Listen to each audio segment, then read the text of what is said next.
Hi friends, അസ്സലാമു അലൈക്കും.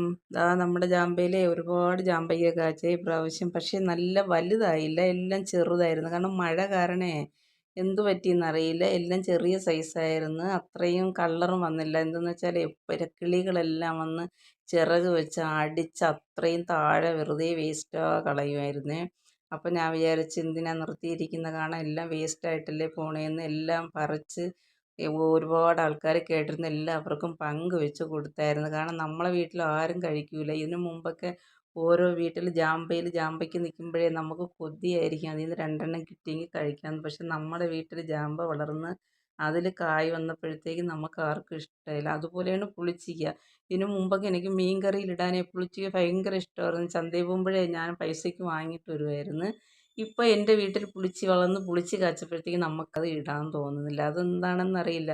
പണ്ടുള്ളവർ പറയില്ലേ മുറ്റത്തെ മുല്ലയ്ക്ക് മണമില്ല എന്ന്, അതുപോലെ തന്നെ ഒരു മാറ്റവുമില്ല. ഞാൻ എല്ലാ ജാമ്പയ്ക്കയും പറിച്ചെടുത്ത്, കാരണം വേസ്റ്റായിട്ട് എന്തിന് കളയുന്ന, ആർക്കെങ്കിലുമൊക്കെ കൊടുക്കാമല്ലോ എന്ന് വിചാരിച്ച് അത്രയും പറിച്ച് ഒരുപാട് മുകളിലാണ് നിന്നത്. അപ്പം ഞാൻ പിന്നെ അതിനെ ഈ മരത്തിൻ്റെ ഒരു സൈഡ് പിടിച്ചിട്ട് നല്ല ഒതുക്കി എല്ലാം താഴത്തേക്ക് ഇട്ട് കൊടുത്ത്. അപ്പോൾ കോഴികൾക്കും അതൊരു ആഹാരമാവുമല്ലോ എന്ന് ഞാൻ ഒതുക്കിയതും കോഴി ഒന്നൊന്നാ വന്ന് അതെല്ലാം കൊത്തി തിന്നാൻ തുടങ്ങി. കാരണം നമ്മളുടെ വേസ്റ്റാ പോവില്ല. ഒരു ജാമ്പയ്ക്ക വീഴുകയാണെങ്കിൽ എല്ലാ കോഴികളും കൂടെ വന്ന് അത് കൊത്തി തിന്നിടും. അതുപോലെ ഞാൻ ഒതുക്കി കോഴിക്കും കൊടുത്ത് ബാക്കി എടുത്ത് ഇതാ ഇത്രയുണ്ട്. ബായ്.